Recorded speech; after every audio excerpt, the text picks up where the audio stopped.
আসসালামু আলাইকুম স্যার। ওয়ালাইকুম আসসালাম। আমার নাম হলো SK Randarne, deputy engineer, government of Maharashtra, water supply department. আমি একজন অমুসলিম, নন মুসলিম। আমার প্রশ্নটা হলো যে আমাদের এই পৃথিবীতে কেন এত ধর্ম সৃষ্টি হয়েছে? আমাদের চারপাশে এত বেশি ধর্ম কেন? এখানে একটা সেন্টেন্স লেখা আছে পিস টিভি লোগোর নিচে, যে পিস টিভি মানবতার সমাধান। এখানে আমার মতামত হলো এই, যে শান্তির জন্য জ্ঞান আর বিজ্ঞতার প্রয়োজন। ধন্যবাদ। ভাই একটা প্রশ্ন করলেন যে পৃথিবীতে এত ধর্ম কেন, এটা প্রথম প্রশ্ন। আর তারপর একটা মন্তব্য করলেন যে শান্তি মানবতার সমাধান, এটা পিস টিভির স্লোগান। শান্তির জন্য প্রয়োজন জ্ঞান আর বিজ্ঞতা। আমি আপনার সঙ্গে একমত। আপনার প্রশ্নের প্রথম অংশটা নিয়ে যদি বলি যে পৃথিবীতে কেন এত বেশি ধর্ম, আমাদের বুঝতে হবে যে সর্বশক্তিমান ঈশ্বর, আমাদের স্রষ্টা আল্লাহ সুবহানাহু ওয়া তাআলা পাঠিয়েছেন মাত্র একটা ধর্ম। আল্লাহ পবিত্র কোরআনে বলেছেন, সূরা আলে ইমরান অধ্যায় নম্বর 3 আয়াত নম্বর 19, ইন্নাদ-দীনা ইনদাল্লাহিল ইসলাম। একমাত্র ধর্ম, একমাত্র জীবন দর্শন যেটা আল্লাহ তাআলার গ্রহণযোগ্য, সেটা আল্লাহ তাআলার কাছে আত্মসমর্পণ করা। আল্লাহ তাআলা মাত্র একটা ধর্মই পাঠিয়েছেন। আর যত নবী রাসূল পৃথিবীতে এসেছেন, যেমন ধরেন আদম, ইব্রাহিম, মুসা, ঈসা, মুহাম্মদ, ওনারা সবাই শান্তিতে থাকুন, তারা মানুষকে একটা শিক্ষাই দিয়েছেন, আল্লাহর কাছে আত্মসমর্পণ করা।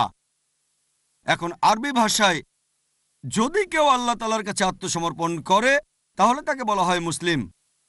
আর ইসলাম, এই আরবি শব্দটার মূল আরবি শব্দটা হচ্ছে সালাম, যার মানে শান্তি। এর আরেকটা মূল আরবি শব্দ হচ্ছে সিলম, যার মানে আল্লাহ তাআলার কাছে নিজের ইচ্ছাকে সমর্পণ করা। তাহলে এক কথা ইসলাম মানে আল্লাহ তাআলার কাছে আত্মসমর্পণের মাধ্যমে শান্তি অর্জন করা। তাহলে আমাদের স্রষ্টা আল্লাহ তাআলা পাঠিয়েছেন মাত্র একটাই ধর্ম। তবে সময় বদলানোর সাথে সাথে ধর্মগ্রন্থগুলোও বদলে গেছে, বিকৃত হয়ে গেছে, নতুন জিনিস ঢুকেছে। আর এই ধর্মগ্রন্থ বদলানোর ব্যাপারে আল্লাহ পবিত্র কোরআনে বলেছেন, সূরা বাকারা অধ্যায় নম্বর 2 আয়াত নম্বর 79, ফাওয়াইলুল লিল্লাযীনা ইয়াকতুবুনাল কিতাবা বিআইদিহিম সুম্মা ইয়াকুলুনা হাযা মিন ইনদিল্লাহ লিয়াশতারু বিহি সামানান কালীলা ফাওয়াইলুল লাহুম মিম্মা কাতাবাত আইদিহিম ওয়াইলুল লাহুম মিম্মা ইয়াকসিবুন। দুর্ভোগ তাদের যারা নিজ হাতে কিতাব রচনা করে আর বলে এটা আল্লাহর নিকট হতে। তারা এটা বলে তুচ্ছ মূল্য প্রাপ্তির জন্য। তাদের রচনার জন্য শাস্তি তাদের, যা উপার্জন করে সেজন্য শাস্তি তাদের। আল্লাহ তাআলা পাঠিয়েছেন অনেক আসমানি কিতাব, অনেক ইনস্ট্রাকশন ম্যানুয়াল। সময় বদলানোর সাথে সাথে এই ইনস্ট্রাকশন ম্যানুয়াল, আল্লাহর এই আসমানি কিতাব বদলে গেছে।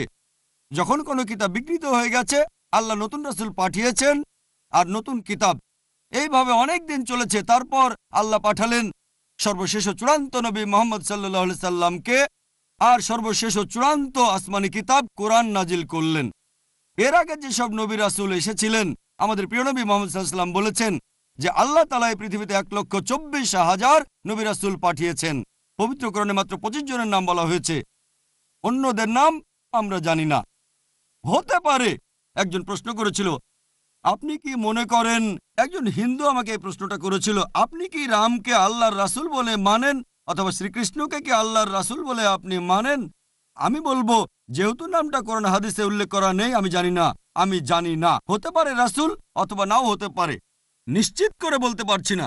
তবে এ কথাটা মানতে হবে, যেসব নবী রাসূল এসেছেন নবী মুহাম্মদ সাল্লাল্লাহু আলাইহি সাল্লামের আগে, তারা ছিলেন সেই সময় আর সেখানকার মানুষের জন্য। তাহলে রাম যদি আল্লাহ রাসূল হয়েও থাকেন, যদি কৃষ্ণ আল্লাহ রাসূল হয়েও থাকেন, তারা এসেছিলেন সেখানকার মানুষ আর সেই সময়ের জন্য। বর্তমানে পৃথিবীর সব মানুষ, তারা থাকতে পারে ভারতে অথবা আমেরিকায় বা সৌদি আরবে বা কানাডায় বা ইংল্যান্ডে, পৃথিবীর যে কোনো জায়গায় তারা মানবে সর্বশেষ ও চূড়ান্ত নবী মুহাম্মদ সাল্লাল্লাহু আলাইহি সাল্লামকে এবং সর্বশেষ ও চূড়ান্ত আসমানি কিতাব পবিত্র কোরআন।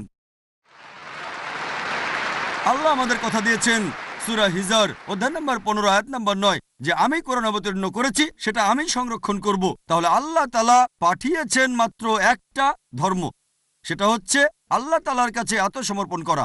ইসলাম মানে আল্লাহর কাছে আত্মসমর্পণ করার মাধ্যমে শান্তি অর্জন করা। আর আপনি বললেন জ্ঞান এবং বিজ্ঞতা দিয়ে শান্তি অর্জন করা যায়। হ্যাঁ, কার কাছ থেকে জ্ঞান? সবচেয়ে সেরা কে? আল্লাহ তাআলা, আমাদের স্রষ্টা। কে সবচেয়ে জ্ঞানী?